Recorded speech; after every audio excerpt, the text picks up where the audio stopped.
Good evening, everyone, and welcome to the third episode of the Shanks Unleashed podcast. I am Andy Stowe. He is Eddie from Ackworth, and the star of our show and the star of the Bill Shanks Show, which you can stream weekdays from 3 to 7 on the superstations.com. The one and only Bill Shanks. Bill, how's things going down in Middle Georgia tonight? Doing good, Andy. Eddie, how are y'all?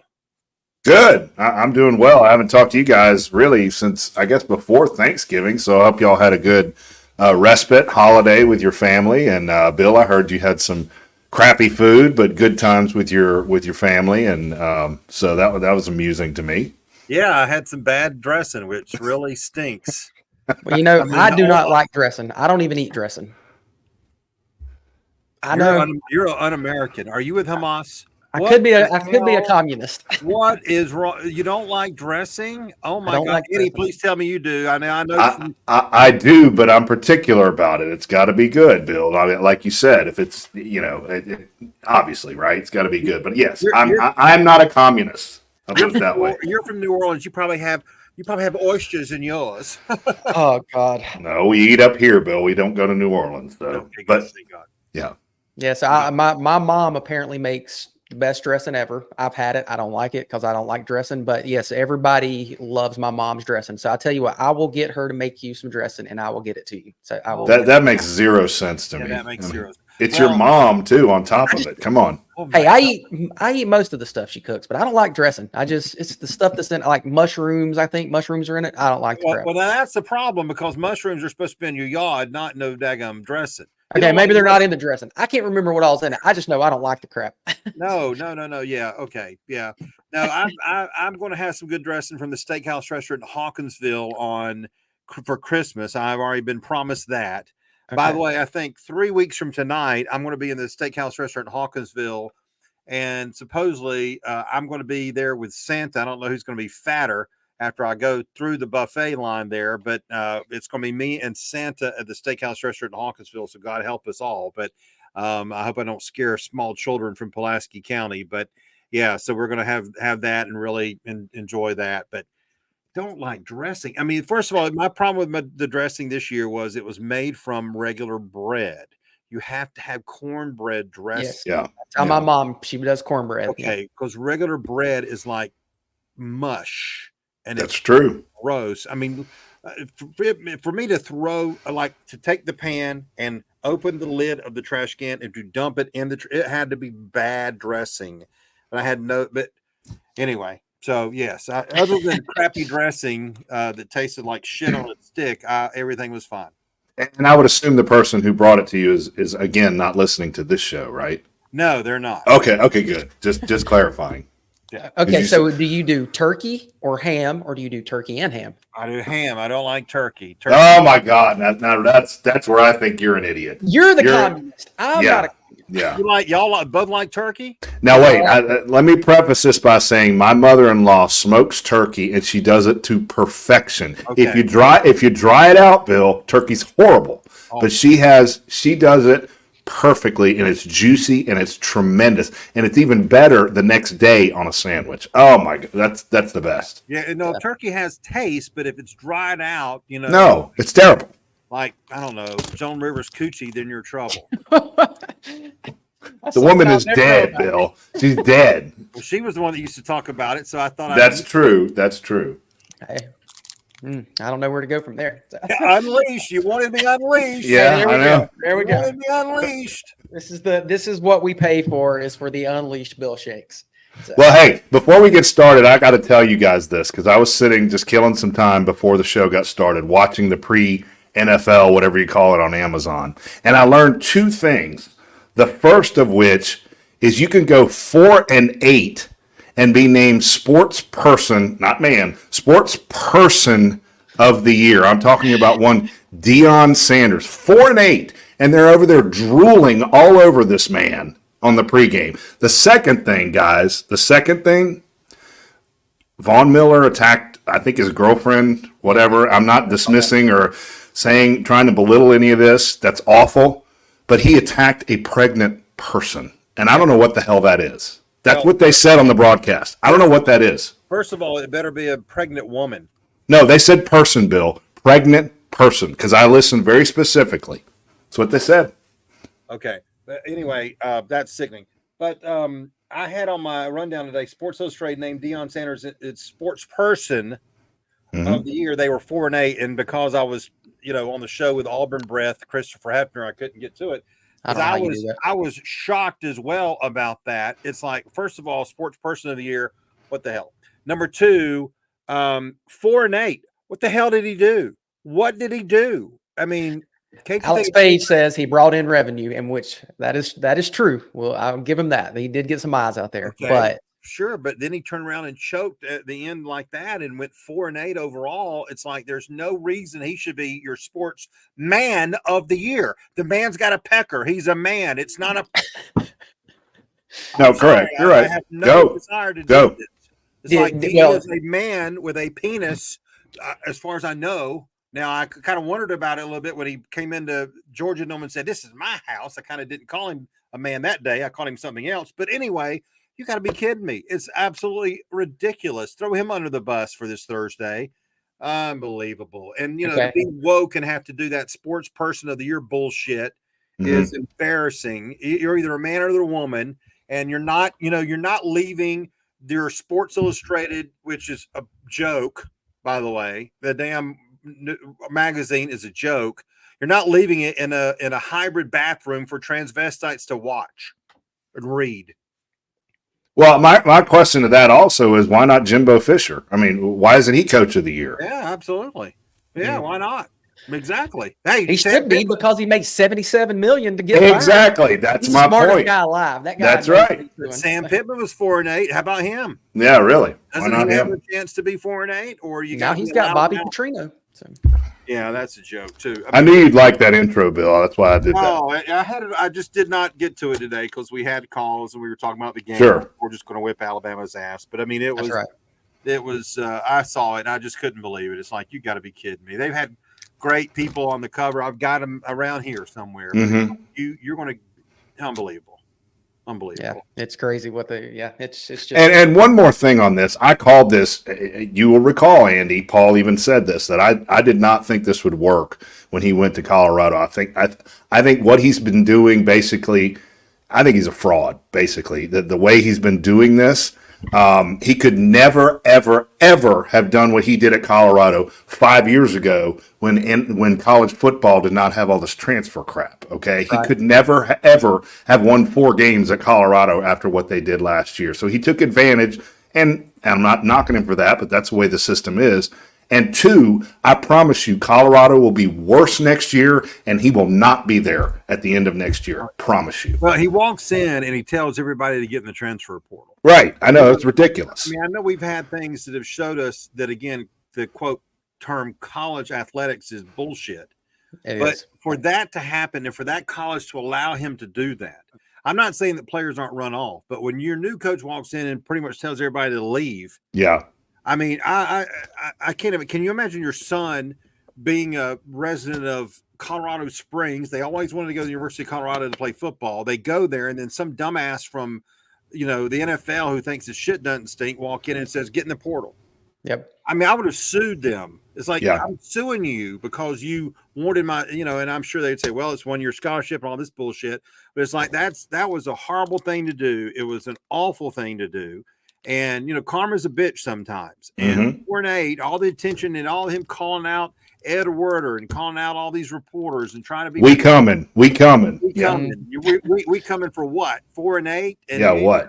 Unbelievable, unbelievable. And yeah, he's a fraud to me. I have no real interest in him. Yeah, and a lot of people want him to be the Falcons head coach. Oh my God, we're gonna go from chicken shit to turkey shit. But wouldn't that be perfect? Wouldn't that be perfect? I mean, give me a break. It was awful.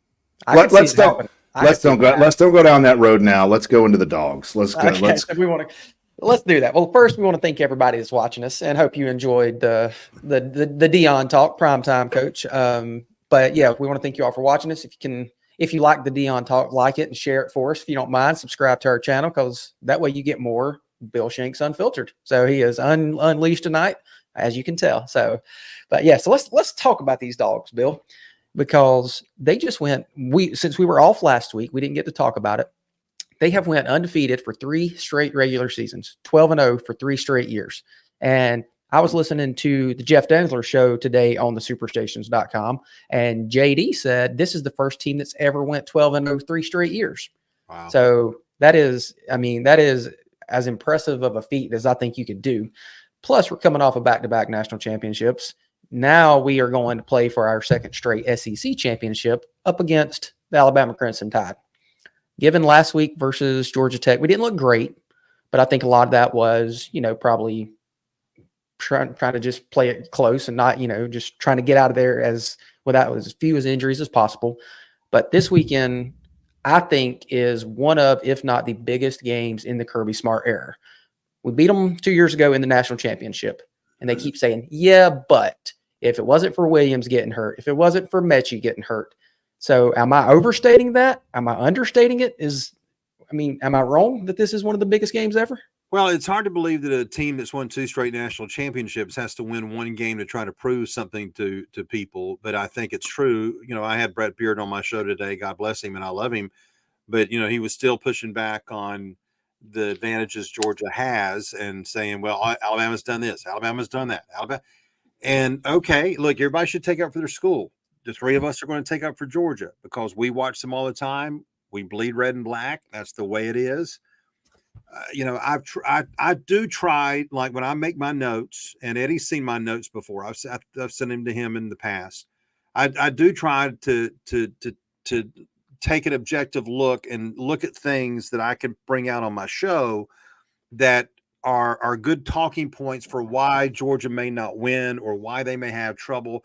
There's talking points, it's things I can turn to and say, okay, well, what about this? And like today, me and Chris Hefner had a really good conversation about some things that, we were talking about. Well, what will they try to do? What do they have to do to stop Georgia? What does Georgia do? Those kind of things.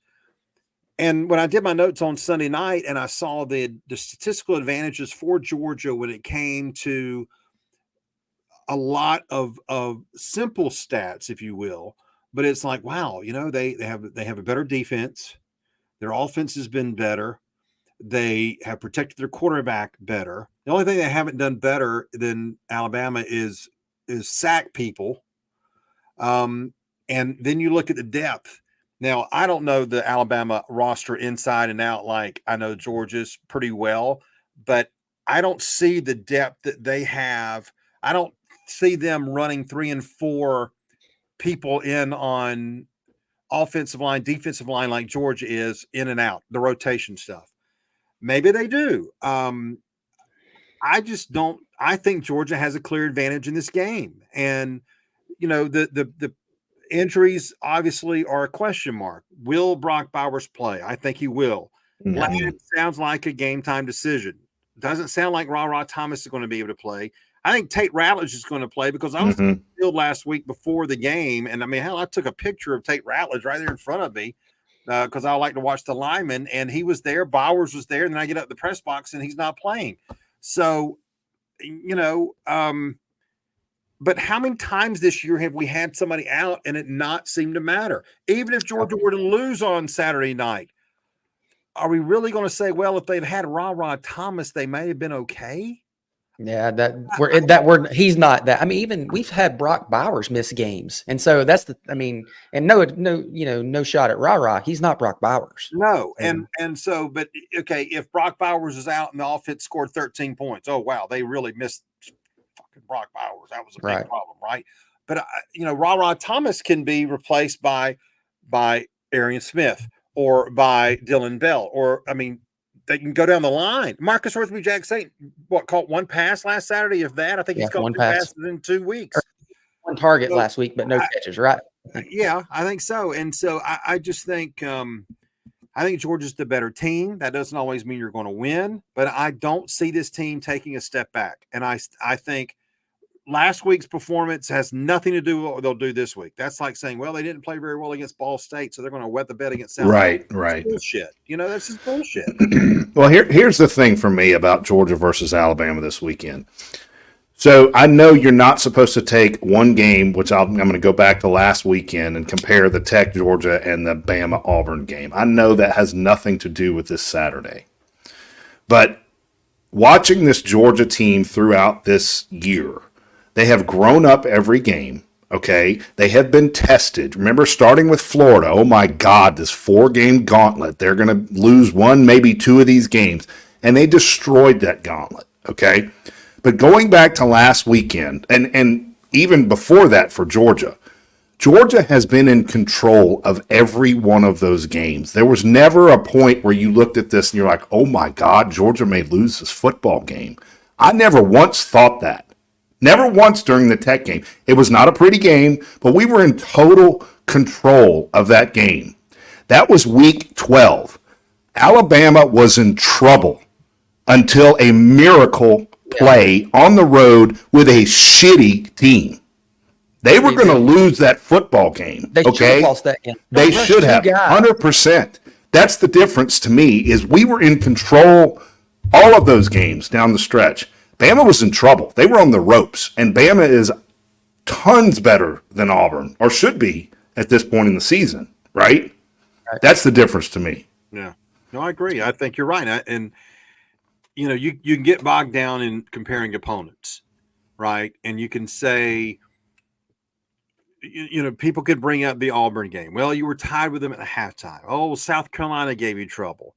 There's not one time this year, like to piggyback on what you said, Eddie, there's not one time this year where I thought, God, Georgia might not win this game. I'll be honest with you. There's not one time the last 2 years I thought. It's like last year with Missouri. People were panicking about Missouri. I really didn't think, and God bless Missouri, and they were even better last year. They were this year. They were pretty damn good this year. I did not think Missouri was going to win that football game. And I've said it all year long about the 60 minutes thing, where it's a mantra for me. But it's like, okay, Auburn, you're going to beat Alabama. You didn't do it for 60 minutes, Auburn. You almost did it, but you didn't do it for 60 minutes. Tennessee, they're up 20-7 on Alabama at halftime, 30 minutes. That's not 60 minutes. That's why Tech scored the other night. Well, hell, we are almost used to it and expecting it by now. But there's no panic on that sideline. There's no, oh, shit, we're in trouble on that sideline. Now, you know what? They get in the third quarter and it's, 24-13 Alabama, then we're going to see a different situation here. But, I mean, I think that they have been fine all year long. We weren't in control. That's true. But that was week 2. What was that? Week 2, week 3? Week 3. Okay, week 3. I'm talking about since then. This team, and that's why I keep saying this was the perfect schedule for this football team. If we had this team play the schedule last year, we don't beat Oregon, I don't think, coming out of the gate. Maybe we do. I don't know. Maybe it's certainly not the blowout it was. Right. But I think this schedule set up perfectly for this team to find itself, grow up, weather some storms with some injuries, get healthy. And like I said, I keep going back to that 4-game gauntlet that everybody was freaking out about. And I think we came out okay on that. Did we not? Yes. Yeah. Dominant. Okay, we weren't in control of the South Carolina game. But I wasn't worried about that. Right. I mean, I still wasn't worried about, oh God, are they doing in 2019 and went to bed against South Carolina? I just didn't feel that. I feel complete confidence in this team. My feeling that, for example, Alabama, there's no question Alabama's good, and I need a balance of not making people think I'm not respecting Alabama by feeling that I'm confident in Georgia. I feel Georgia's going to win by 10 points or more on Saturday. I'm that confident as much in Georgia than what Alabama is. I don't give a damn who they're playing. I think Georgia is that good, and it's my confidence in that team. So can the Dogs control the Alabama run game? Well, that's a good question. They're going to be down a big starter, it sounds like to me. And to me, that's huge. But if Jace McClellan is out, then I think what's interesting is everything's going to fall on Jalen Milroe's shoulders. Yeah. And if Georgia has to key in on him and say, okay, Jalen Milroe, you're going to beat us. And people are talking about, the downfield passing. I don't give a damn about Jermaine Burton and Isaiah Bond running against our secondary. I'm fine with that. Bring them on. It's not Michie and Williams, and they ain't got Derrick Henry in the backfield, and I like our talent on defense better. Could we have some – look, we had Peyton Thorne run for that big run against us in the Auburn game. We had Jalen Wright, and who it was against Tennessee, run that 75-yard first play from scrimmage. The other day, obviously, Georgia Tech ran some right up the middle on us. I get it. But, and Chris and I were talking about this today. Auburn ran all over Alabama the other day, all over Alabama. So on offense, if we have to go and hand the ball to Kendall Milton, who looks like freaking Herschel Walker all of a sudden, and Dejon Edwards or Dylan Bell, fine. And I think I feel good about this team. I really do. I love it. I do too. Kendall Milton had 14, or I'm sorry, Eddie. But go ahead, Andy. Last week, Kendall Milton had 18 carries for 156 yards. He averaged 8.7 a touch, and he had 2 touchdowns. And then you had Dejon Edwards had 13 carries for 55 yards, 4.2 and a touchdown. Kendall Milton looks like the guy that he was supposed to be. He looks like the injuries are gone. And the thing I was really, I guess I was down on him because I thought he was trying to be more of a shifty back where he needs to be downhill and go. And he looks like he's running mad. He's running people over. He's running angry. He's angry. Yes. Yeah. If it becomes a run for run game, I'll take the Dogs any day of the week. And then I'll equate this also to the Jace McClellan thing being if he's out, and it sounds like he's not going to play. And I see a lot of Alabama people talking up Roydell Williams, and I'm sorry, I don't remember the other guy's name. Bill, you remember his name? Justice Haynes is one. Yeah, Justice Haynes is one, but there's another one in there. So I equate that with Dejon's out, Kendall Milton's out. We're going to go with Andrew Paul and Cash Jones on Saturday. That's basically the equivalent of what they're talking about right now because you have no idea what you're getting. Roydell may be okay. Justice Haynes? Are you kidding me? I mean, you know what's going to happen? He's going to get popped and he's going to fumble. That's what's going to happen. Well, Kendall Milton, take the last 3 games. He's had 41 carries for 349 yards. That's 8.5 yards per carry in the last 3 games against Mississippi, Tennessee, and Georgia Tech. And I love that. To me, that makes this offense totally different. Totally different. The last 3 games, he had 99 games in the previous 2 games against Missouri and Florida for 22 carries. And you go back, he never had double-digit carries before that because he was not healthy 100%. Now, if 18 carries is him being healthy, and he ran for 156, right? Okay, so it's Alabama, not Georgia Tech. All right, 18 carries for freaking 100 yards. Yeah. Okay. Yeah, that's still over 5 a touch. Yeah. But Auburn ran. You're telling me Jarquez Hunter is better than Kendall Milton? I don't believe that. And they ran for 242 yards, I believe, against Alabama the other day. So, I just everywhere I turn, I feel good about it. Could they pick on Dalen Everett? Okay, maybe, but I still think the secondary has enough to compensate, especially with Tyke Smith being all over the place. He's been awesome the last couple of weeks. Yeah, he's fast. I think he was just so hurt when he got here, and he just couldn't get going. But he looks the best he's looked since he's been here. He looks like an NFL player. Yeah, he does. He does. Andy's not saying I was worried, but can't play with fire versus Alabama and be down 14-3 at the half. No question. There's no question about that. You can't be. They got to come out strong. They got to do what they did against Kentucky, right? Yep. Come out and play with their head on fire. I kind of wish they would take the ball if they won the toss, but we know he's not going to do that. He's not going to do it. And that's fine because I get it. If you get the ball right before half and you come back double score. Yeah, you can double score, and I get that, and I understand that. But I kind of like jumping on people a little bit if you can. But I don't know. Maybe I'm going to be terribly disappointed, but I just feel good about the matchup. I don't think they're as good as Georgia is. No. Right. And somebody said today, I may have been Ken from Macon, who once in a blue moon comes out, through the medication and brings up a good point. And they said every time they play crappy, they come back out and they play like their hair's on fire. Yeah. He's kind of right. He is. But like the games that we've oh man, they didn't look so good. The next week they come out and look dominant. So right. And that's what I think. And the thing is, last week it was Dominic Lovett that stepped up big. Yeah. The week before it was Dylan Bell that stepped up big. I mean, each week. And Marcus Rosemary-Jack Sink the week before against Tennessee, he had 7 catches, 91 yards. What do you have, Andy? Against Tech, he had one target? Isn't that what you said? He had 1 target, no catch. Right. So I think he goes nuts this weekend. You watch out for one. That's my boy. I love that guy. I think he goes crazy. Rosemary-Jack Sink. Oh, I love Rosemary-Jack Sink. I do too. But here, think about this. And I know last week on my show on Friday, Dash and I talked about Lovett because he said he was writing an article about it. And I said, I just feel like at some point Dominic Lovett's going to go off going to just have one of those, 9 catches for 158 or something like that. And so he came out, like you said, Andy, and he had a really good game against Tech, 5 catches for 68. Yeah. He's not gone off, though. He had 9 catches against Vanderbilt for 72 yards. That's the most catches he's had in the game. But, I mean, think about how many people, if let's say Ladd can't go. Right. And if they have to turn to someone else, just count it. Bowers, of course, Lovett, Roseby Jack Saint, Bell. Delp. If they have to go with 2 tight ends, if they feel like, we're having a disadvantage with the secondary, but let's take advantage of the linebackers for Alabama. Let's put 2 tight ends in. Delp's been great. Yeah, he really has. It's been money. He's going to be really good next year when Brock's gone, and then throwing the ball. I mean, I love our depth. I love this team. I love, it's just, I love this team. I love this team more than the last 2 years. Last 2 years, like, oh, damn, we're good.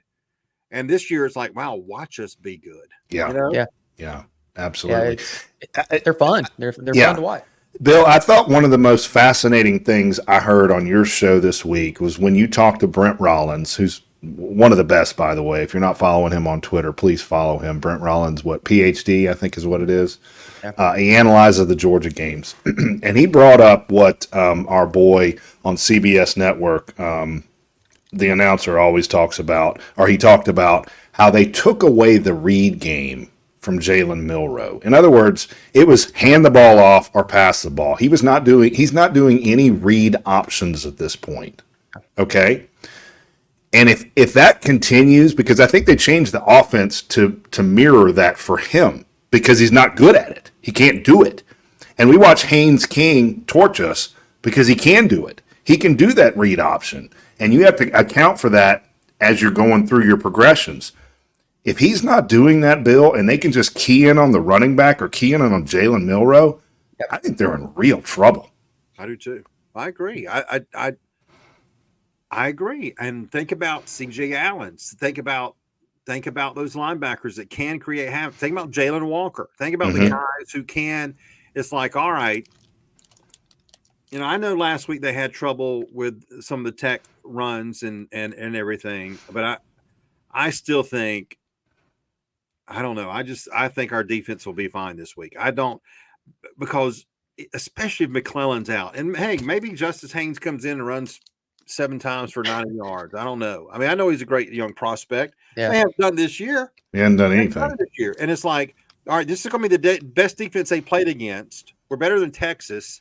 We're going to be the best defense they played against. And we can pretty much focus on Jalen Milroe. I mean, you could say, well, what are you going to do? Make Carson Beck beat you or make one of the running backs beat you? Well, with Jalen Milroe, you can say we're going to let him beat us. He ain't going to beat us. We're going to focus on him. And I just think, and, Chris Hefner said this today, it's like Kirby loves these kind of challenges to try to say, all right, what am I going to do against this kid? It's like, oh, you're facing the Derrick Henry at Alabama. How are we going to stop him? Well, how are we stopping Milroe? What are we going to do? And I just think he's going to have a plan. I think it's about what you were saying, Eddie. But I think those linebackers are going to be real focused on him. And I like our linebackers. I think our linebackers really do some damage against him. So to me, the linebackers are kind of the answer here. And look, if they have to bring Malachi Starks up and see, okay, he wants to throw the ball downfield. All right, that's fine. We'll take Malachi Starks and bring him up a little bit and take our chances with the guys downfield again because of Tyke. Tyke Smith is, man, he's a machine right now out there on that. Really good. So and you got Javon Bullard back there just laying people out. That dude is so good. But the one thing I'm curious about is the and I'm not worried about it. I know the answer to this is kind of rhetorical, but it's going to happen when Milroe drops back and it's a 3rd and 5 and it's a crucial part in the game and he rips off 45, right? It's going to happen. And we're going to be sitting here as fans going, oh my God, how does the defense react to that? They got to step up on the neck and make a play coming up. And it's going to happen multiple times. It's not just going to happen once. That's the one thing. How do they react to that? Well, first of all, don't panic.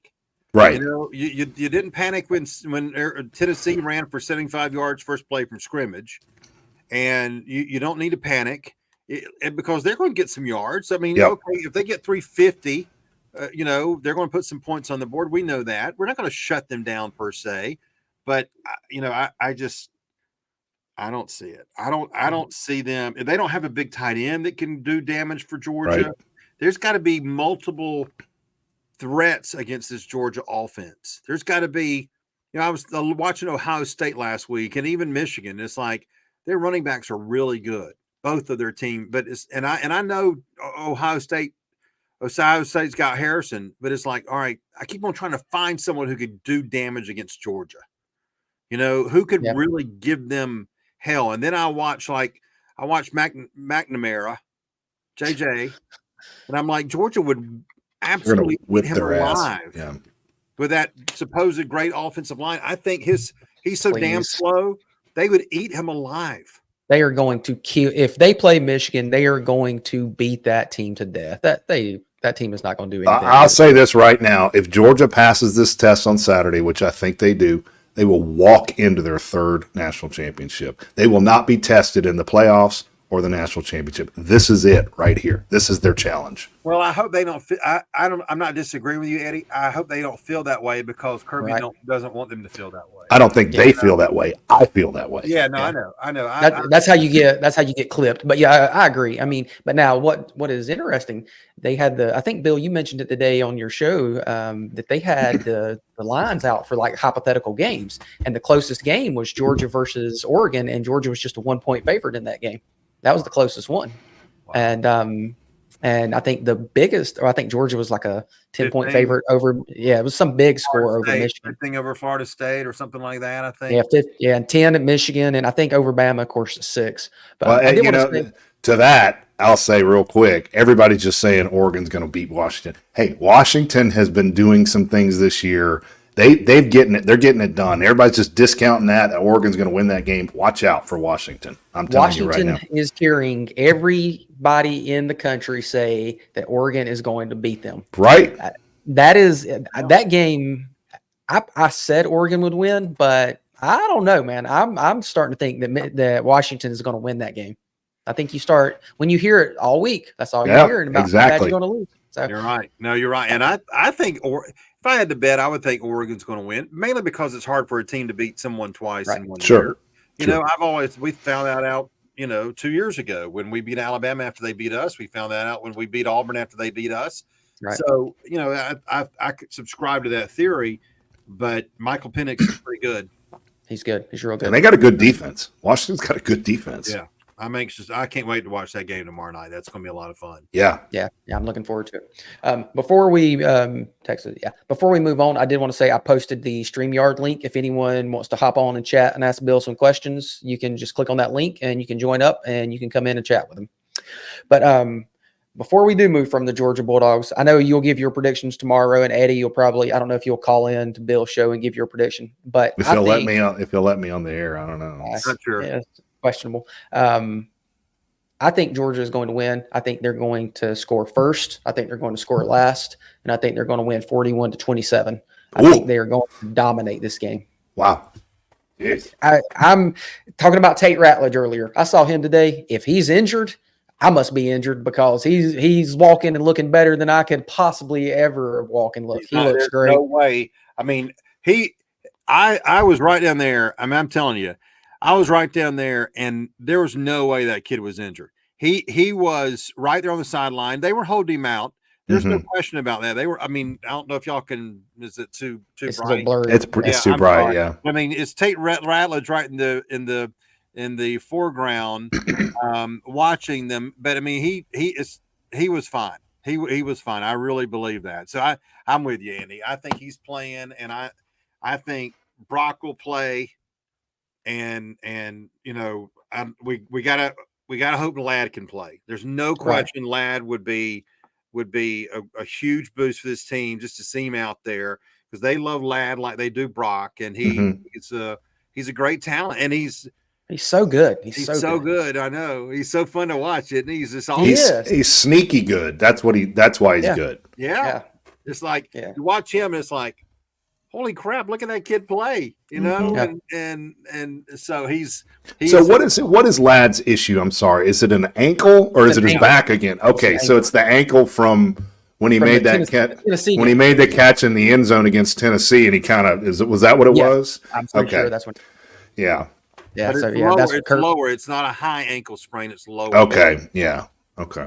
So it's not like there was that surgery or anything. Right. Yeah, there were reports, I guess, that Monday after the Tennessee game that he was going to get, he was going to have that tightrope surgery, but Kirby was like, no, we don't need that. Like, he's not that. So yeah, so I think it's just a lower thing, and I think it's probably a precautionary thing. But you know, I haven't seen him walking around, but like I saw Tate Ratledge today, that guy looked fine. So I think he's going to go.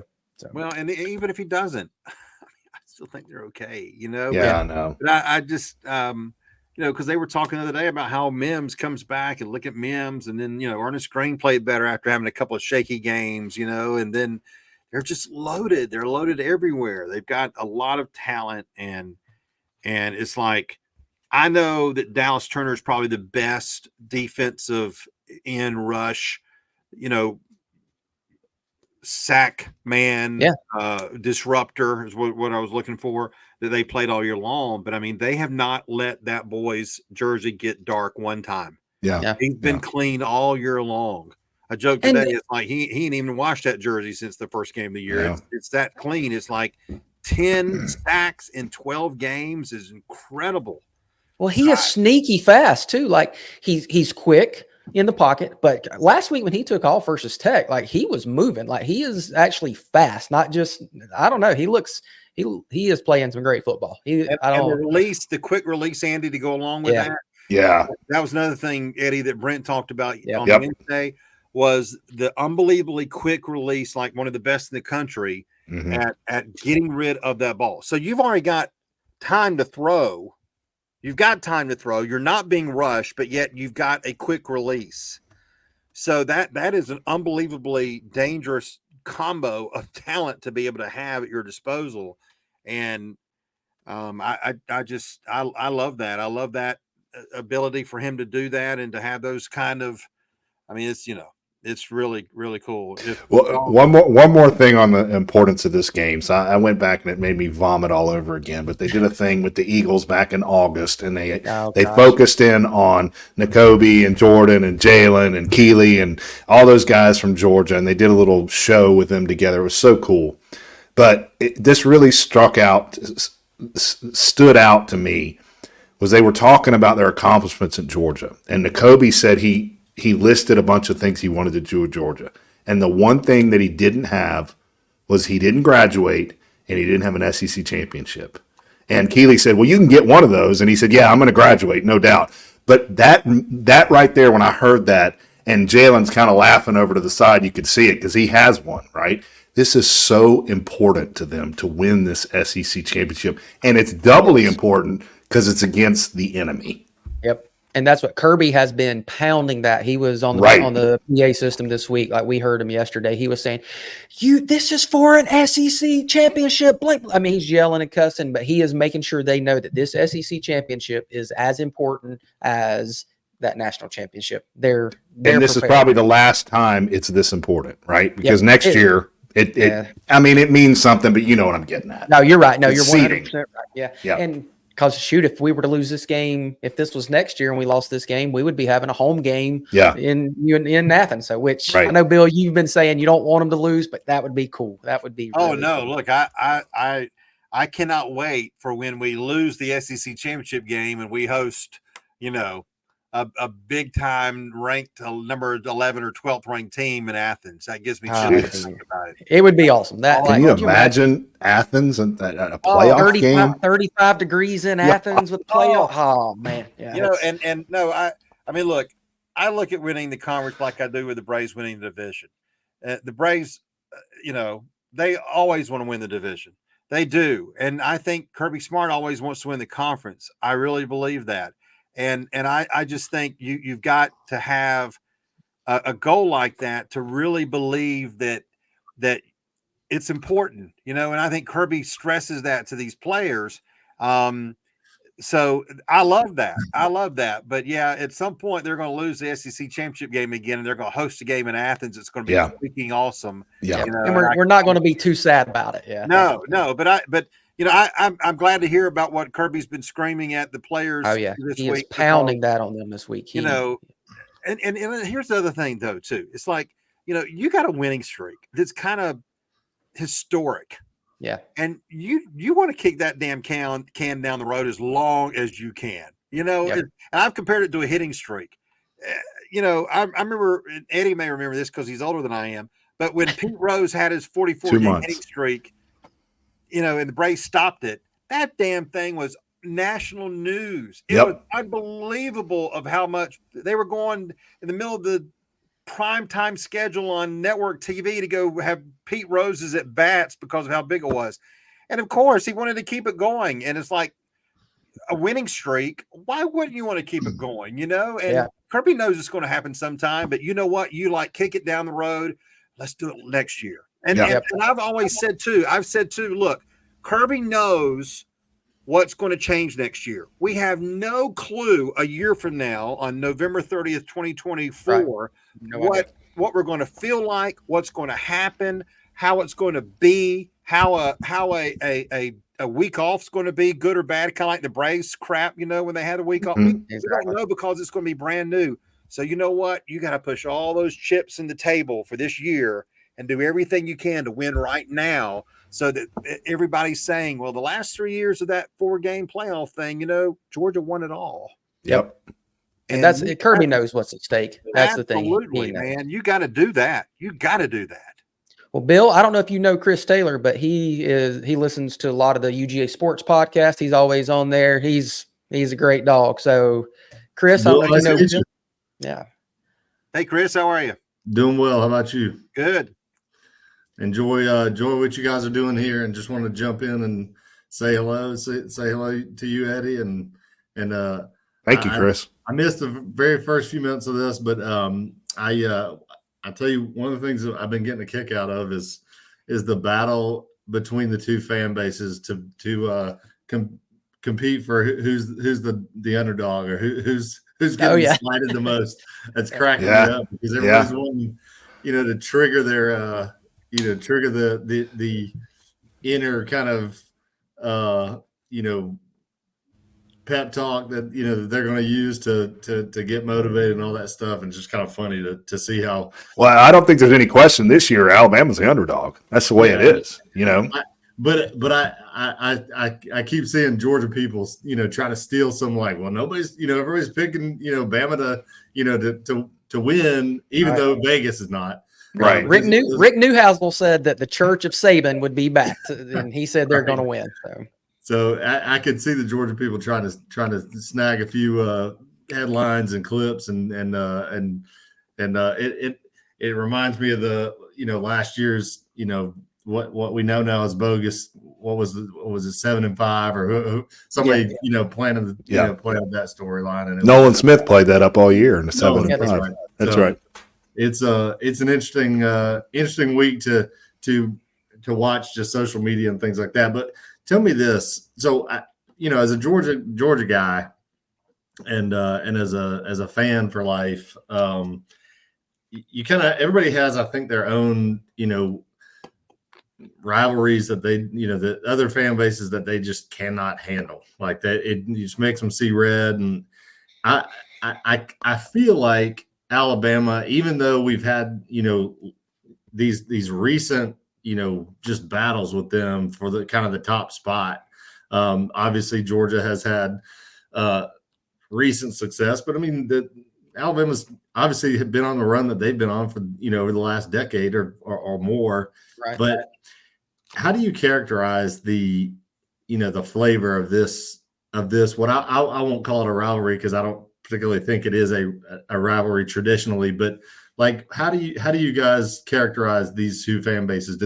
Is it a friendly game, or is it because we're both at the top, or is it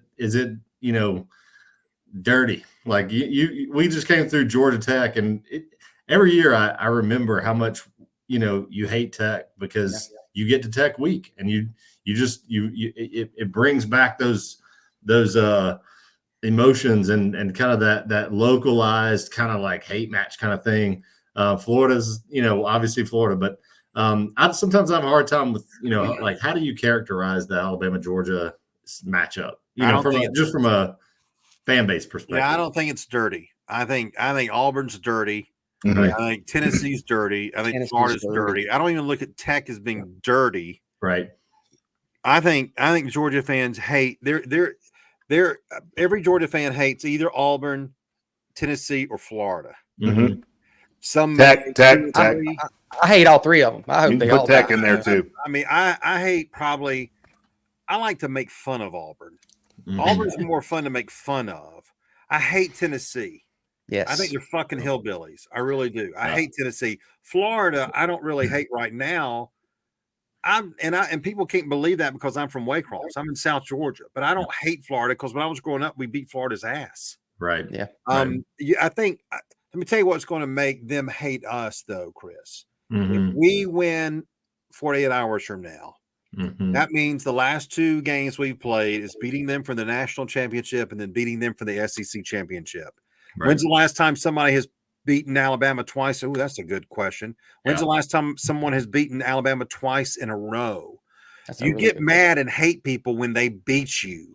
Right. And so I think they will hate us more if we win on Saturday compared to we lose to them. Sure, because if we win and have that 2 in a row against them again, I don't know if anybody has beat Saban 2 times in a row that they played him.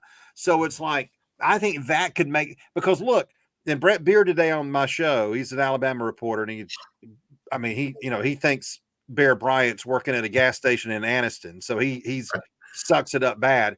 Yeah, he was extremely defensive. He didn't want to hear my bull crap about the Dogs. Yeah. He didn't want to hear nothing about it because he was defensive because that's how they are. And I want to tell you this, Alabama fans are and Alabama reporters are so bad. I pray to God I'm not like this, but I probably am. But all right, we played them in the national championship game in Kirby's second year, right? Mm-hmm. And then the third year we lost to them in the SEC championship game, right? Is that right? Yep. All right. So the third year SEC championship game, I'm in Atlanta at the Georgia Dome before the game, like I'll be in 2 days. And I'm sitting around. Brett Beard was there, and there was a couple of people. I won't name who they were. It wasn't Brett and Brent. There were a couple of reporters who were sitting there knowing that I, as a Georgia reporter and a Georgia guy, at the table, and there was somebody else there. It wasn't Jeff Dantzler, but it was someone else. I'm like, God darn, I'm surprised he didn't get up and absolutely clock them. We were making their plane reservations during the pregame for the national championship. Oh, wow. Okay. And I'm sitting there, I'm like, these cocky cocksuckers. Right. I'm like, you got to be freaking kidding me. I'm sitting here before the game starts and you're making, but that's how they are. Yeah. That's how, and it's like, there was another reporter earlier this year who was on there saying, well, Alabama's got the best defense in the country. And I'm like, this is like midway through the year when Arkansas scored 20 points on them. I'm like, what the hell are you talking about? Yeah. So look, I think Georgia fans are a little bit different because, no question, we're cocky. Mm-hmm. But I think part of us is like, is this really happening? Right. Yeah. Have we really won 29 freaking games in a row? Yeah. Are you freaking kidding me? Because it's not just 2 in a row championships and 29 games. It's like, this is a level that people thought we were going to go 50, that was possible. But still, now that it's here, it's like, oh my God. Really? Yeah. Right.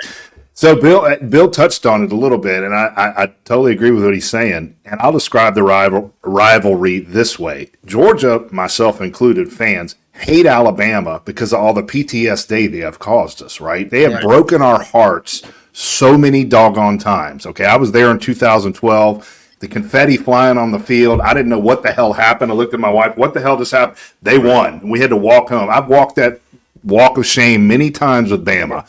Yeah. We hate them. We hate them. And Bill touched on it a little bit. Alabama dismisses Georgia. Mhm. They're just like, we didn't have Mechie and Williams. Y'all lucked up. It's coming this weekend. We'll show you guys. They're just totally dismissive of Georgia. And Bill's 100% right. That can all end this weekend if Andy's prediction comes true and we beat their ass. And I think that's what's going to happen. Right. And I think that's what's going to happen. But that's a great question, Chris. Absolutely great question. It's just such a funny thing. And I think one of the things I think it stems from, honestly, is probably the affinity for Kirby from Nick Saban. Because I think probably off the field, they probably have a good relationship. I don't know anything about it other than what they say. They do. But, you kind of have to borrow logic from it's one thing when you have head coaches that are at each other's throats, then it's way easier for the fan bases just go at it and fights in the stands kind of thing. But anyway, it's funny to observe those things. I enjoy that part of it. Well, that's what scares me about Tech in Florida right now, because I hated Dan Mullen. I hated Turkey Neck, the coach for Tech. I hated him. I wanted to beat their ass. Napier, I'm okay with, and Brent Key, I think he's a good hire. I don't hate that guy. It makes it harder for me, I don't like that. I'm the same way, Eddie. I feel like when I even though it's still Tech, but I'm like, man, Key is I like the guy. I think Napier probably has a long run in Florida at Florida. No, but next year's his last. But he's not hateable like Mullen was. We just hated Mullen or Spurrier or whatever, I totally agree. But I had the feeling about Saban that I did for Spurrier all those years. Everybody would say, God, I can't stand Spurrier. He's such a prick and all this stuff. And I respected Spurrier so much because there was nothing we could do about it. Right. We were never going to beat him.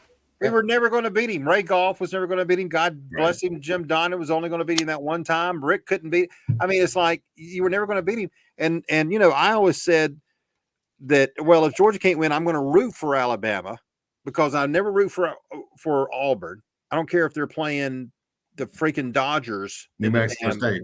I'm not going to root for the Auburn or Tennessee or Florida in anything. No, wait, you rooted for him when it was 4th and 31 a little bit. Come on. A little bit. Yeah. But I mean, I did, but until I saw two people on the line, I'm like, you dumbasses.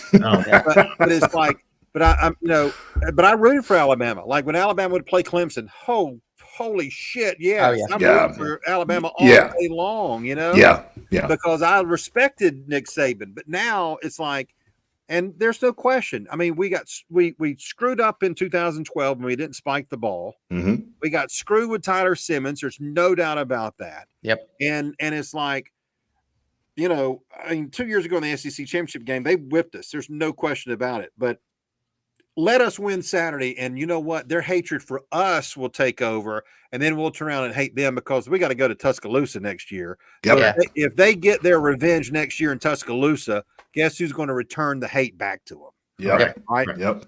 Well, Bill, so you asked. Like, well, we can't win in Tuscaloosa, and then it'll be on. Yeah. Yes, Matt Stafford would like a word. Yeah, and no doubt. Mikey Henderson in the left-hand corner. Yeah. Bill, you asked if a team had beat Nick Saban twice. LSU did it in 2010 and 2011. Okay. And so they beat them back-to-back. And Ole Miss was the most recent. They did it in 2014 and 2015. And that was with Hugh Freeze. Yeah. Wow. I was thinking when you said that, I was thinking Ole Miss. But, yeah.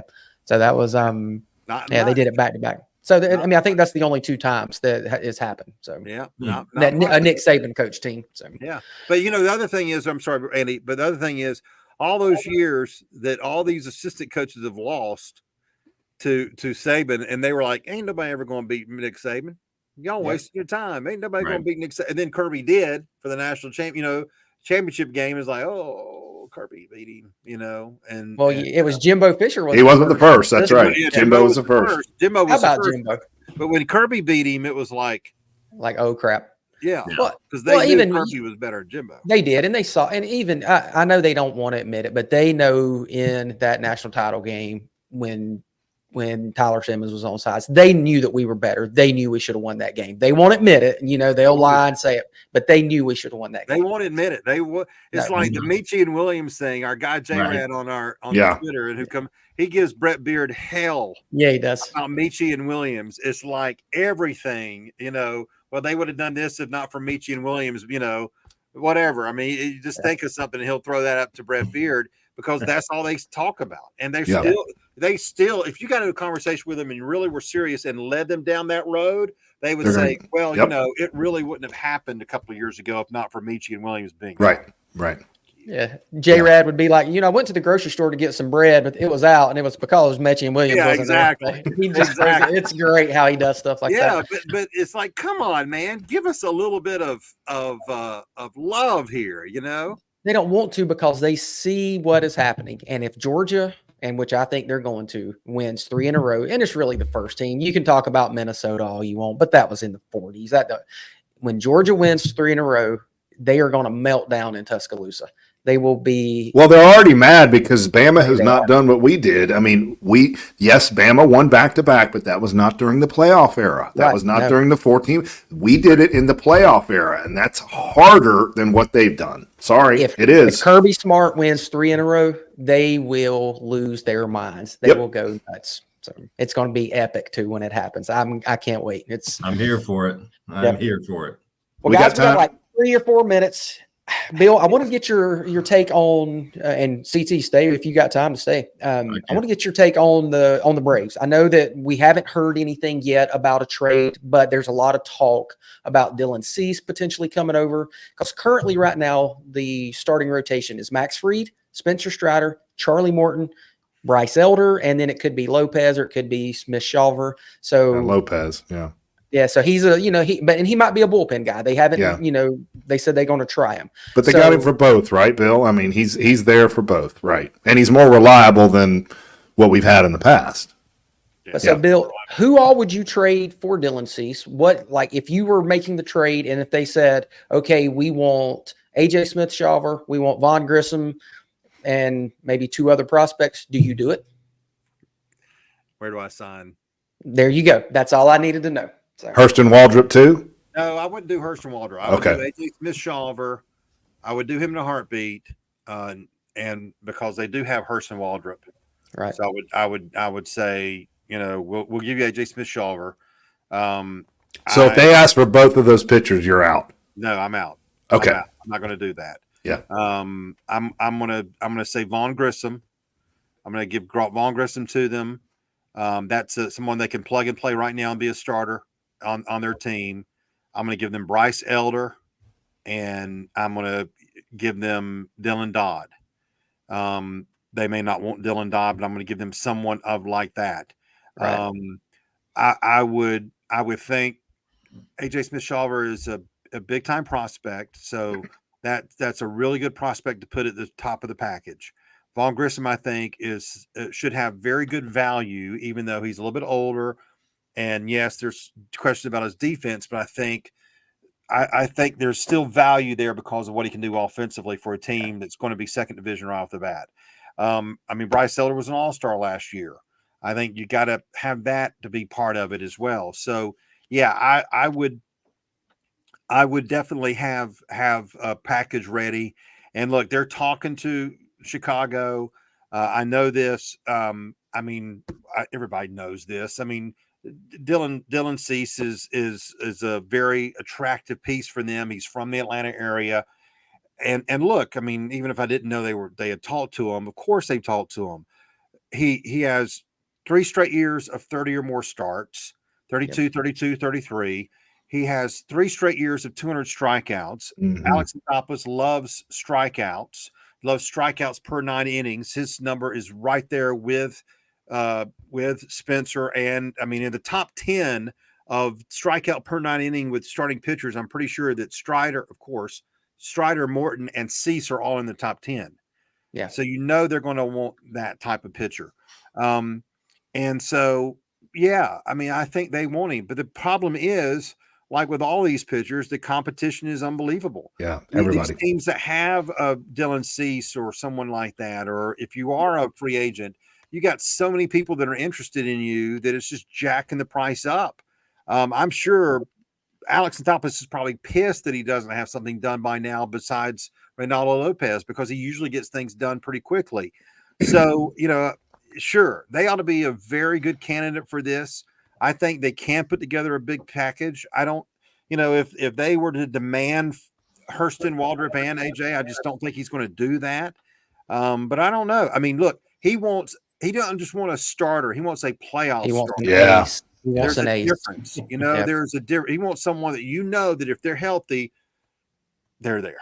Well, Spencer Strider. Go ahead. Spencer Strider led the league last year with 281 strikeouts, and then you have Dylan Cease was 8th in the league with 214, and Charlie Morton was 26th in the league with 183. Look at the strikeout per 9 inning ratio and see who the top. Can you flip on that and see? Ks per 9 inning is Spencer Strider with 13.5. Dylan Cease is 6th with 10.9, and Charlie Morton is 9th with 10.1. So all three of them would be 10. Yeah. 3 in the top 10, and total strikeouts 3 in the top 26. That's pretty good. That's phenomenal. Well, here's what, and this is a Christmas phrase, warms the cockles when I heard about this today, Bill. If this is true, that's too much information for me. Okay, you take that for what it is. What Kelly does to your cockles is your story. Okay, that's not what that means. You can look it up, Mr. Journalist. That's not what that means. But anyway, they offered Bill Aaron Nola. Was it 6 years or 5 years? I can't remember. Was it 6? 6. 27 or 25? 27. Yeah. That, to me, warms the cockles, okay? Because the Braves and Alex don't do that. And they did it. They put it out there. Yeah. Now, that really made me excited to hear that they did that. And you signed Dylan Cease. That's nothing compared to what they just tried to do, right? It would okay, so even if that amount is not true, we know that they were – look, I think I said this on David's show today. Yeah, he's right. 627. The Phillies players, I don't know who, but some Phillies players called Aaron Nola when they thought he was going to Atlanta and told him to come back. Yeah. Philadelphia's 7th year added to that contract was because they thought he was getting ready to go to Atlanta. So even if we don't know that amount, we know that it had to be close to what the Phillies actually gave him from an average annual. So even if it was 25, right? That's $25 million. So Dylan Cease is projected to make $8.8 million next year in arbitration. Now, even if it's 10, okay, that may mean that Atlanta has 15 more million to play with. Do they get a left fielder? Do they get another relief pitcher? Hell, do they go get Michael Wacha as their 5th starter? Do that. Yeah. You know, and then put Reynaldo in the bullpen. Who cares? But so that's another reason why Cease makes so much sense. Mm-hmm. Is because, and look, I'm sure when he gets here, Alex will call Boris and they'll have a discussion about whether or not they want a long-term contract. And Boris may say no, forget about it. And Cease may say bullshit. Let me have a conversation with these guys. I'm 30 minutes from home, and I'm not like Freddie and Dansby. But the bottom line is for this year. My gosh, it's a perfect fit. And that's why I can't find anybody else that's even close to the more perfect fit than Dylan Cease. Not the free agent market. I mean, I'm not going to say, and I know Andy from Chicago on here, he and I've talked about, Michael Wacha and a couple of guys that aren't bad, but man, go watch the YouTube video of Dylan Cease and you'll get a baseball Woody. It'll warm your cockles. There you go. Yeah, it'll warm my cockles. Because that fastball, he's got a fastball. He's got a slider that is a nasty pitch, and he's even got a curveball too. Yeah. I went the other night and watched that video. I'm like, holy crap. Yeah. You got Spencer and Max. I mean, that would be the best rotation in baseball day one. Regardless of who the 5th starter is, Reynaldo or anybody else, that's a hell of a rotation. And the bullpen is going to be the best too. Like they're going to be that. All right, one more question on this. I got to know this, Bill. So let's just say AJ Smith-Shawver and Vaughn Grissom and Bryce Elder are gone, and we pick up Dylan Cease. Okay, what are we doing in left field? What do you want to see happen in left field, or is it shortstop? No, I would keep Orlando's too good of a defender. Well, he's that, but he's also too good of a bargain to not mess with him now. Until it becomes a real problem offensively, I think you go with Orlando for now. Yeah. The lineup allows you to kind of play with a defensive, more minded player than Orlando. I think you look around. I mean, I haven't, I don't know if you don't have anybody on your radar list. No, I mean, not really. I mean, I would love Soler. Yeah, I would love Soler, and You know, the one I keep going back to is Tommy Pham. I like Tommy Pham. He just murders the Braves. I think he's a vet. I think he's one of those weird guys you kind of need in the clubhouse. That's just me.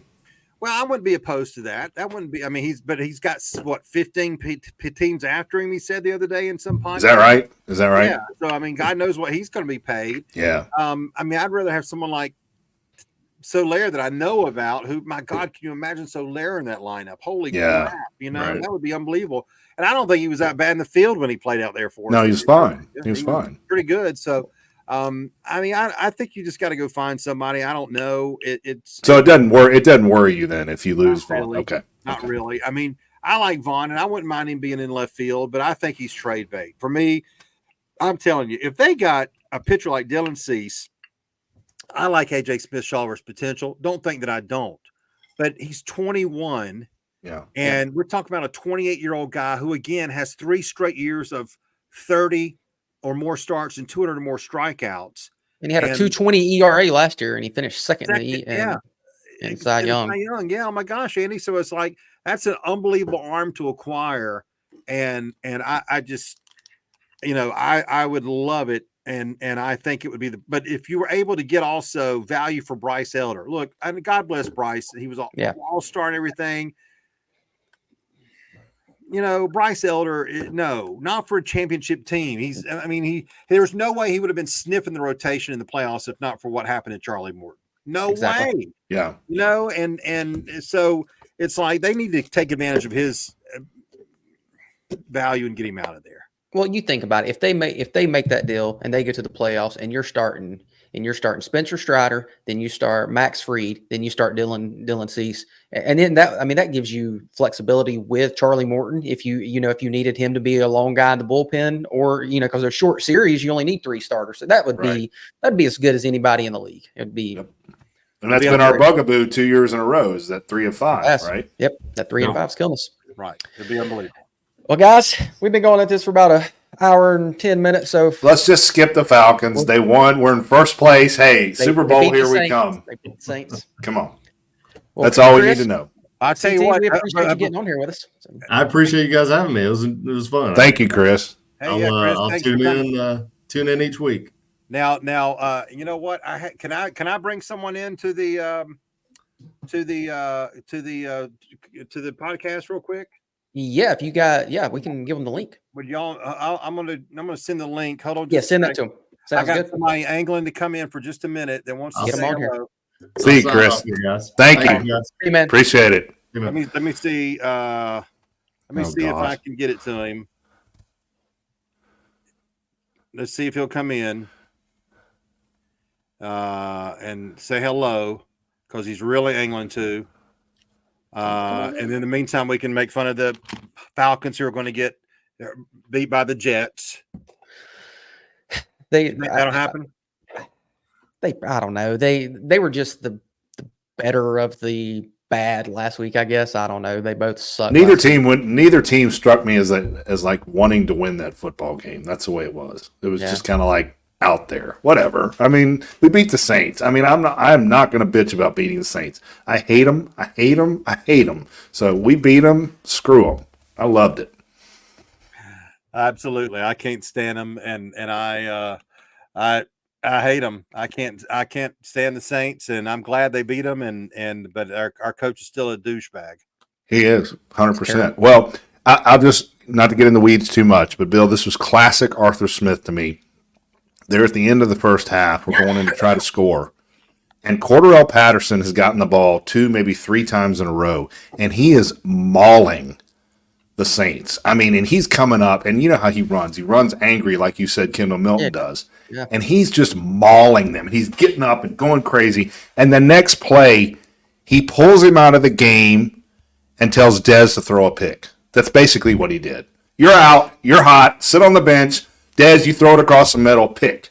And that ended the half. It was ridiculous. Let Cordarrelle run the ball till he can't run anymore. Well, Eddie, I'm about to make you really upset, so I'm going to give you some stats. I'm going to say 18 rushes for 107 yards, and that is an average of 5.94 per touch. Okay?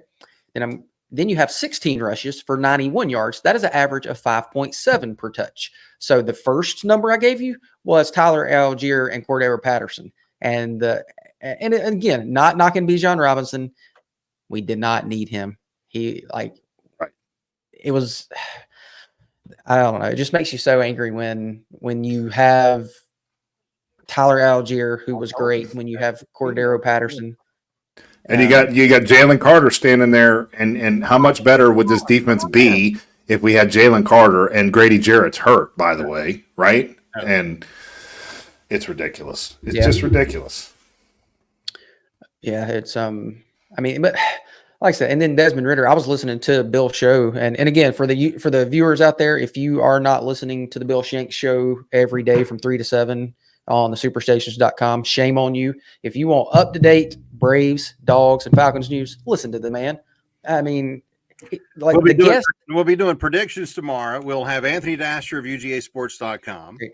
We'll have Jonathan Lifite talk about his Yellow Jackets. We'll have D. Orlando Ledbetter talk about. D-Led's the best. He's the best. Y'all need He's to the get him best on your podcast. I don't know if he'll be able to do it on a Sunday night, but that's a good idea. Yeah. Could he join us on Thursday nights? We ought to ask him. He'd be. Well, funny. you ask him. You know him. Ask him. Yeah, I would love to have D-Led on. Oh, he would be great because I love him. I could sit here and make fun of Arthur Smith and he would blush, which is fun.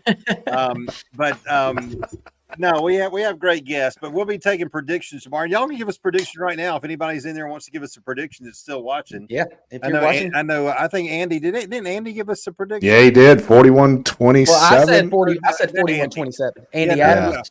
No, I thought it was about Andy from Chicago. Andy. Oh, I'm sorry. No, that's fine. Yeah, I know Andy. Andy, I was thinking a little bit about 38-23. Oh yeah, that's kind of like that popping up in my head, like a 2 touchdown type thing. All right, here we go. We got somebody in the waiting room. We got a guest that's going to come on with us. Gentlemen. Oh my gosh, Dodger breath. The devil, Ken from Cumming, is on with us. AKA the devil. AKA the devil. Is that what Eddie's called you? Oh, No, yeah. I've never called you that. We called you Dodger breath, but never the devil. Yeah, Dodger breath. Hey, how's Ohtani doing so far? Is he in left field? Hey, you know what? I think the Braves should go after Soto. Instead, yeah, that'd be fine. That was a rumor that people kept talking about, but I don't know. I don't know if they're going to do that. I'll say this real quick, Ken. Yes. From a Liberty Media perspective, who's the other team that's traded public? Is it just the Blue Jays and us? Is that right, Bill? Okay. No, Boston. Is it Boston? I think it's just the Blue Jays at this point. Anyway, regardless, you take your company and you make billions with Ohtani. You don't make billions with Juan Soto, period. That's a good point, Eddie. Because of Japan. Well, if you guys take Ohtani, then we're going to take Soto. Fine. I'm fine with that. Padres aren't trading you Soto. Why not? They're not trading Soto to the Dodgers because they're rival. It's like they're not going to trade us, Bryce Harper from the Phillies. Right. I think the Padres are in significant financial stress. Sure they are. Anybody. Yeah. Well, I agree. Oh, we didn't call you on to talk about your shitty baseball team. I agree. I mean, that's not here to give us we want your thoughts, or I want your thoughts. Eddie doesn't really like you, and Andy thinks you're weird. Yeah. We want you to talk and give us your thoughts about the Dogs. Ken, come on, let's hear it. You're excited. Now, earlier this week, you were ready to jump. You know what? I've thought a lot about this, and I think Eddie will back me up. You know what? You said it today on your show. If it was anybody's jersey other than Bama walking into Mercedes-Benz, I would be like, kiss my ass. But it's Bama. And it's just it's you know what? Give them credit, man. I mean, they have a brand. Yeah. And you know what? They've not beaten us in that building. Excuse me. We've not beaten them. Not been them. Yeah. We've got to. Yeah. This time. I said it today on your show. I didn't get a chance to elaborate. I'm telling you, we got a field goal kicker that hits goalpost on the sideline. Yeah, he does. Yeah, that's the craziest video I've ever seen. That's insane. I think our special teams they are so even. I think it's going to come down to special teams. I think Peyton Woodring hits the game-winning field goal. I do. You think it's going to be that close? Yeah, so I don't think it's going to be close. I don't think it's going to be close. I hope you're right. I think we blow them out. I think we beat them 41-27. So you're going to call tomorrow and say, what, 31-28? No, yeah, probably something like 31, 34, something like that. Hey, did you know what? I was looking at a graphic earlier today. Did you guys know something? Georgia Tech scored the most points on us in a game this year. Yeah. Yep. That sucks. Yeah. Well, you know what? We got out of it healthy, and we rested 4 people. So who cares? Yeah. And we played 2 high safeties all game. We didn't have somebody in the box spying on Haynes King. And Haynes King can play the read option. Jalen Milroe can't. There you go. Basically, their offense right now is the spread is basically what they used to run, but now they run it out of kind of like a beer. Yeah, that's right. That's true. I mean, and it's frustrating. At least they don't block down on knees anymore. Yeah. But, again, we're going to kill them.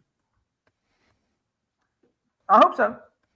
Well, Chris makes a good point here. If it was a different uniform, would you be worried? Yeah. No. Yeah.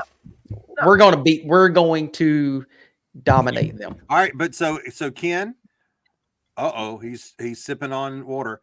Ken, you got your Jimmy the Greek board behind you. I love it. How many checks are for Alabama? How many checks are for Georgia? Let's go through them. Quarterback. Draw. Yeah.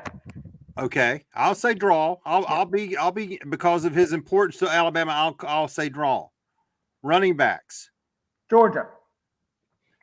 Tight ends. Georgia. Wide receivers. Who? Come on. Georgia, easy. Well, it depends if Ladd McConkey plays. Please. Jermaine Burton is all they have, and Isaiah Bond made a miracle catch. That's it. It's okay. Come on. Georgia. Offensive line. Georgia. Defensive line. They're hurt, so Georgia. Okay.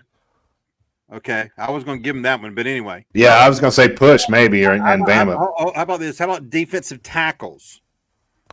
Georgia Bama. for me. Georgia defensive tackles, defensive end, Bama. Yeah, I'll say the edge, you got to give them to Bama. Yeah. Okay, so I'll say defensive tackles, Georgia. Linebackers.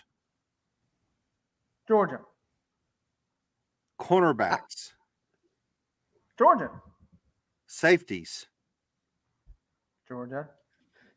Caleb Downs may be the best player in the country next. Yeah, I'd give that to Bama, but that's okay. Hey, safety, and Javon Bullard. And cornerbacks are close. Yeah, it's close. But again, Tyke makes it a little bit tricky for me when it comes to those. I mean, damn, he's playing out of his mind right now.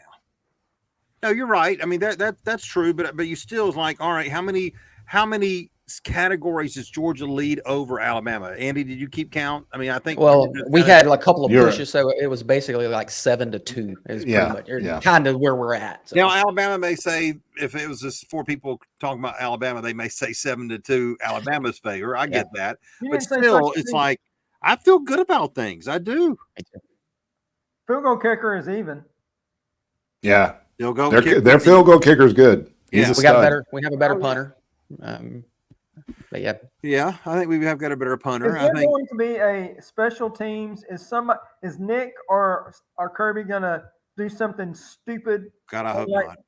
Do a fake field goal, onside kick. Is that gonna happen? No. Don't even get Justin Fields near the building. No way. I will say this. This is the one thing that scares me just a hair, and he's been pretty good overall. But Muse gives me a little pause. He makes me nervous at times. Really? He made a couple against Tech that I was like, ugh. He shouldn't have fielded that. He should have let that bounce. I don't know. I just I think breaking one. Yeah, I'm with you there. I'm talking about, but Kool-Aid McKinstry, if he's there, I think he fields their punts. He's solid. I mean, he doesn't let anything. He's very good there, and just a little bit there on Muse. All right, let's talk about what Phyllis was talking about there. OL versus the defense.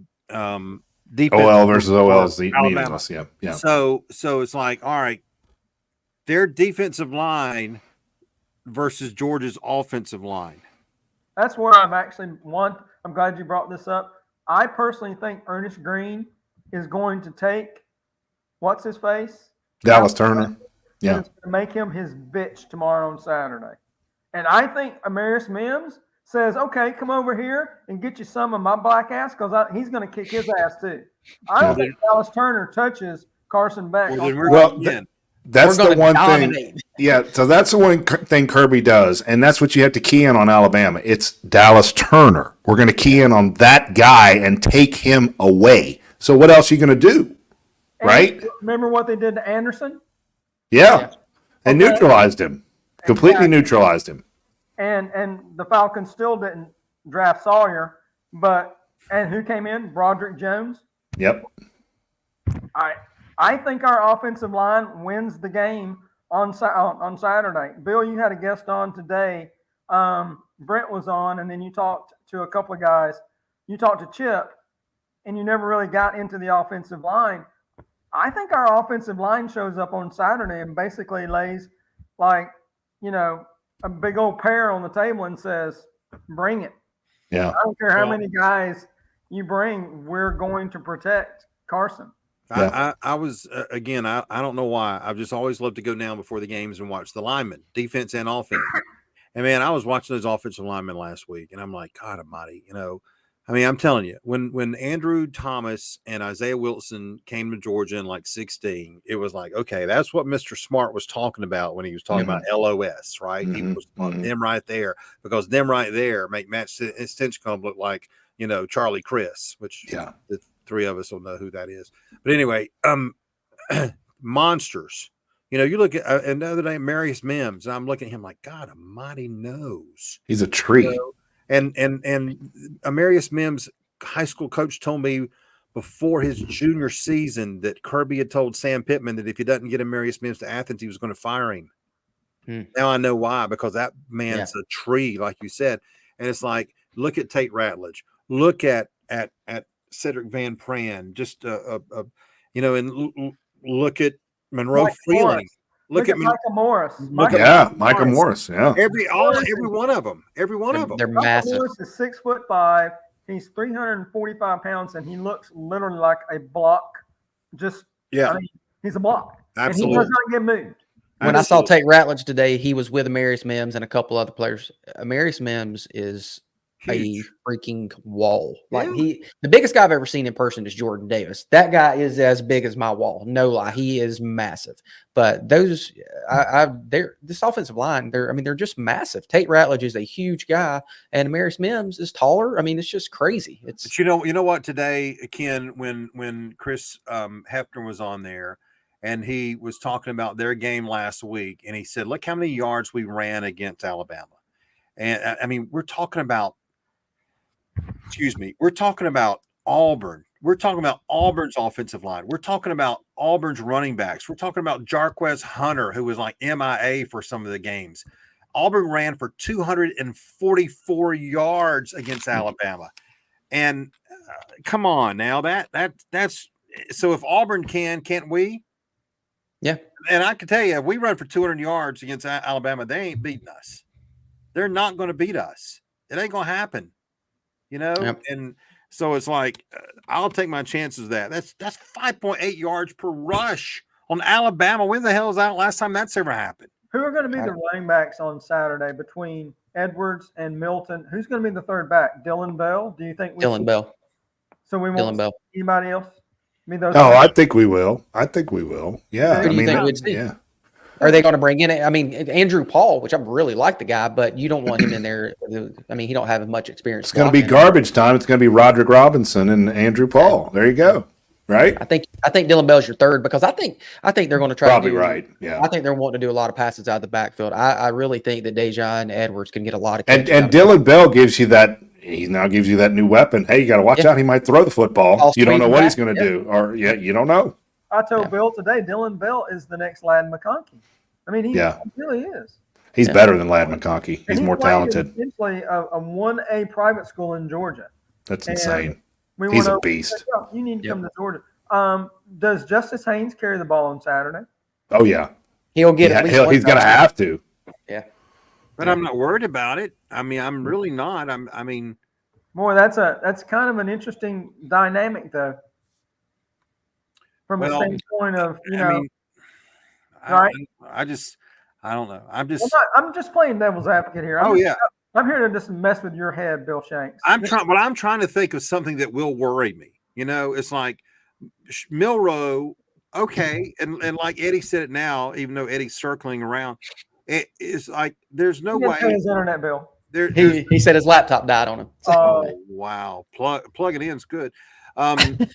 But you know what? It's like Milroe is going to get his run, right? Like Eddie said it earlier. He's going to get a run. It's going to be like, oh, wow, Milroe just got a 25, 30-yard run. But don't panic. Don't mean he's going to do it again and again and again. Because I don't believe that's going to happen. I really don't. And I keep on thinking about Tyke Smith. All right, let's see Tyke Smith run his ass down. Yep. Tyke Smith, man. Tyke Smith's been a beast here recently, hasn't he? I mean, I love what Tyke Smith's doing. I really do. I mean, Kirby's adjusted all year long. I just have supreme confidence in this team. I really do. I love what Kirby does. I love the persona of what Kirby's exuding from the sideline. He doesn't panic. If something bad happens, he's okay. He keeps it calm. Yeah, well, when you have 2 national championships, you don't have to worry as much anymore. Yeah. Seriously. That's right. He's confident. He's confident in what they do as coaches and what the players can do as players. Well, and I told Bill today, and I commented on this, and I think a team reflects their coach. Always has, always will. Yep. Look at the Atlanta Falcons. I mean, take that for what it's worth. And Georgia does not. We don't panic. I just wonder how much Will Muschamp is going to play into this. Do you guys think Will Muschamp actually has a lot? I think he does. I think Will Muschamp has kind of been the orchestrator of this whole defense the whole time, and I think Dan Lanning got a job off of Will Muschamp's back. I do. I really do. Well, I think that I love Will Muschamp. Oh my God, he's an awesome. I mean, everybody's dog cussing is like, oh well, it's like I knew he was going to be the Georgia defense coordinator one day. You did. We all did. I mean, I think, again, I always say Chip Towers first show I had Chip on right after Kirby got hired. I'm like, well, how long is it going to be before the band's back together? He knew exactly who I was talking about because of these 3. And I mean, I love Bobo. I love Will Muschamp. I think they are great coaches. Yeah. They may not be cut out to be great head coaches. I don't know. Maybe they get another shot. I don't know. I hope not, because I want them to stay here for as long as Kirby's there. They're not leaving Athens. I don't think they want to go. Why would they? No, they have more money in the bank than they can ever spend, and they're getting paid a ton of money in Athens as it is to not be the guy. They are one of the guys on the team. Yeah, I don't think they have any desire to leave. I'm with you. And I love them. I mean, it's like, how can you beat that trio? How can you beat that trio of coaches at the top of your tree there with Kirby Smart, Mike Bobo, and Will Muschamp, 3 outstanding coaches who love red and black. Yep. So I love that. I love all about it. I think it's a great situation. I never could have dreamed this when I was like, Mark Richt's got to go. This is ridiculous. I mean, you thought, okay, let's be like Alabama, but I'm telling you, this is getting ready to be past Alabama. Well, Bill, I remember you and Jeff Danzler would say all the time, dare to be great. And like that's JD he said that so many times. He was like, we have everything here. You just got to do it. Dare to be great. And look at what we're at now. It's, I mean, they are a play away from winning 3 national championships in Kirby's short time here. So it's as good. This is as good as it can get. This is everybody wants to talk about the golden age of whatever. This is the golden age of the Georgia Bulldogs. It is incredible. And like I said, I know I talk about me working there and getting to hear Kirby. I love it. It is the best TV show you can listen to because he is over there yelling and cussing nonstop. It is. I don't know how you get your work done. How do you do it? I don't tell my boss he may be watching. Yeah. we deserve this. We waited on this. Yeah. We knew. I mean, I said more specifically, Andy, not to correct you, but it's like the difference between good and great. Yeah. There is a difference. There is a difference between good and great. I don't give a shit about being good. How many teams are good in this country? A lot. There's a ton. Yeah. I want to be. We're in Georgia, for crying out loud, and to sit there and say, well, Alabama's won, and Clemson's won, and Florida's won, and Tennessee's won, Auburn, and we haven't. I mean, unbelievable. We had to get in this mode but this is exceeding my expectation. This is crazy. Well, it was also the amount of the talents in the state that, the Squibber would always get like one or two, and then, he would never over recruit. Got Matthew Stafford. I'm not going to recruit anybody. And we get stuck with Grayson Lambert, right? And Kirby's out. Fatone Bauta. Huh? Fatone Bauta down in Florida. But you know what, Ken, is just as important with what Kirby's done with recruiting, because obviously he gets people from all over the country. It's a national recruiter, right? But he allows Georgia to be the benchmark for what he judges players and talent against. He can get a Dylan Bell from Texas. He can get a Brock Bowers from California and compare them to the people who he sees in the Georgia high schools and know how good they are. They're like, well, I may have this kid, in Charlton County who's pretty good, but I'm going to go, Brock Bowers looks like a freaking star. Well, he's going to go with a star. And I mean, it's just a perfect situation. It's so good. It's unbelievable. I'm sorry. My battery died. It said I had 6 minutes left and it just went dead. I apologize. So I know Bill made fun of me. Whatever. I'm used to that. It's fine. It's fine. It's my fault. But y'all have electricity in Ackworth? Barely. There's a hamster outside. Do you have electricity at Betty? Is more specific. I have electricity at Betty. So thank you, Andy. But to watch what Saban to me is the greatest coach of all time in college football. He is right now. Okay, so right. But to watch what he's done, and then to watch what Kirby has done, and there's a chance at this point that he could surpass what the greatest of all time has done. To me, just blows my mind, because I watched Nick Saban for years. I was like, nobody's ever going to surpass what this guy's doing. No one. And Kirby's right there to do that. And he's our guy. Yeah. But I mean, if he wins Saturday and wins another one, he's on the road. And as young as he is, my God. I mean, this is ridiculous. And he's our guy. Right. Years old. It's just unbelievable. I mean, Bill, like you said, I think you're right. Georgia fans like myself are kind of like, is this really happening? I'm like pinching myself. I mean, are we really doing this? Is this Georgia football that I watched for years and like, here we go, here's the loss, it keeps us out of whatever, and we just don't have to deal with that anymore. It's crazy. Well, it was so bad someone on my show once created the term BFS. Oh, yeah, it was Eddie. Eddie from Ackworth created the term beaten fan syndrome, because we were beaten down. We had had the spike not spiking the ball. We had the Tyler Simmons. We had years where I look back now and I think of the years I thought we were good, and I'm like embarrassed. This is what's good. Yeah. This is what's unbeatable. This is what gets you to go into a game against Alabama and feel confidence like we do, compared to the crap shit teams we had back in the day. Which, are you kidding me? Well, no wonder we lost to UCF in the the Liberty 2010. That was Oh my God! And when I flipped my lid is when I got to spring training the next March, and I'm in Orlando and watching the Orlando news, and the UCF players were all excited about talking about how they whipped Georgia's ass in the whatever bowl, and I'm like, oh my God! Yeah. George O'Leary was the head coach of that team. Oh my God! You're talking about my Georgia Bulldogs getting, and UCF is down there talking about. I mean, yeah. But it's all come back, and we got the perfect coach who loves this program. I mean, again, I say it: Kirby, Will, and Mike Bobo, three guys who they love. If they were, a broadcaster and three rich guys like you, when they were on a podcast, they'd be just as passionate about Georgia football as we are. Hey, can I say one quick thing about Fran Brown leaving? There's a guy in Reinhardt College named Greg Blue who's the defensive coordinator. Ooh. Just saying. Been there for 12 years. How Yeah. about that? Has he really? Yeah.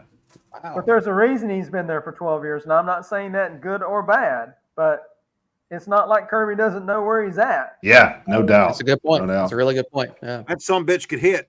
Oh, yeah, he my could. God. He could lay people That- out. That was when you were allowed to lay people out. That's right. Him and Thomas Davis and Sean Jones. Good God, those are some bad They all dudes. go to jail now. Oh, yeah. Odell Thurman. Odell Thurman. Yeah, They you're would right. put That's a good Odell point. Thurman under jail. Consecutive games. Under the jail for some of those hits. Under it. Oh, yeah. But no, yeah, Greg Blue has been there for 12 years, and I don't know why. I mean, there's a lot of schools around them. Do you guys have a feeling about a particular player, offense, defense, this weekend that just in the back of your little squirrely mind that you think is going to make a play that Eddie we already don't know said about? his. Eddie said his number one, right, Eddie? Yeah, number one's for me, Marcus. Who? Yeah, Marcus Rosemary Jack Saint. He's going to go crazy this weekend. Okay. God, I just keep on going back to Kendall.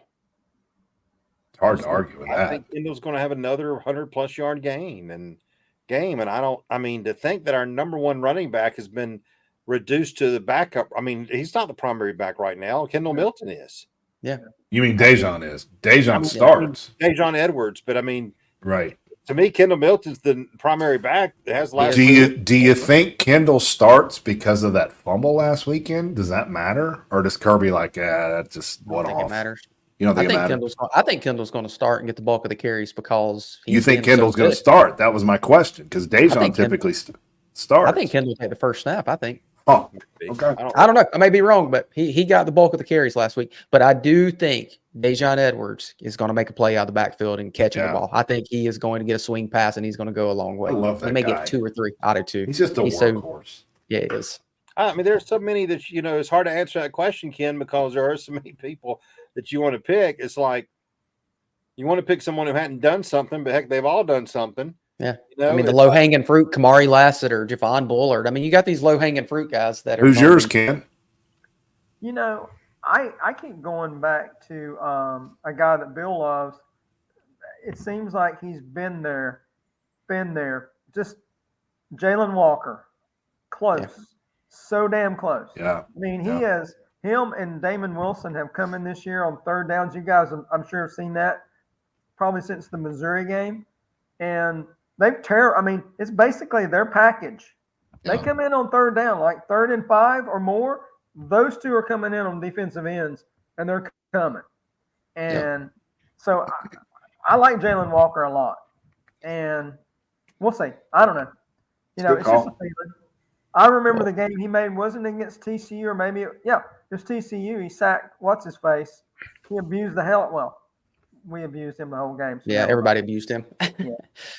Well, there's so many to pick from. It's ridiculous of how many players that you could look at and say, man, what if he has a good game? And I keep on going back to Tyke Smith about his ability to do something. But, could it be Malachi? Yeah. Yeah. It could be Malachi. He could get an interception. He's great on the interceptions. I mean, he could do that in a heartbeat. This is a stupid question. Do we have a pick six this year? I should know that, but I don't think so. I don't think we do. I don't think we do. No, I don't think we have a defensive touchdown. Was the last one N'Kobe Dean? Was that the last pick six? I'm not sure. It's a good question. I'm not sure. That would be nice, wouldn't it? Chris asked, what about Brock's production? I think, number one, if Brock's out there, he's producing. Yeah. He can block like a son of a gun, and he opens up so much stuff for everybody else. That's the thing when he's on the field. Yeah, I mean, I think if he's 5 or 6 passes, he's going to have 80 to 100 yards. Yep. Yeah. I don't think they're all going to be 8-yard catches. I think there's going to be some that's going to be like, here he goes. And you know who's the guy we hadn't even talked about who's this close to breaking out is Arian Smith.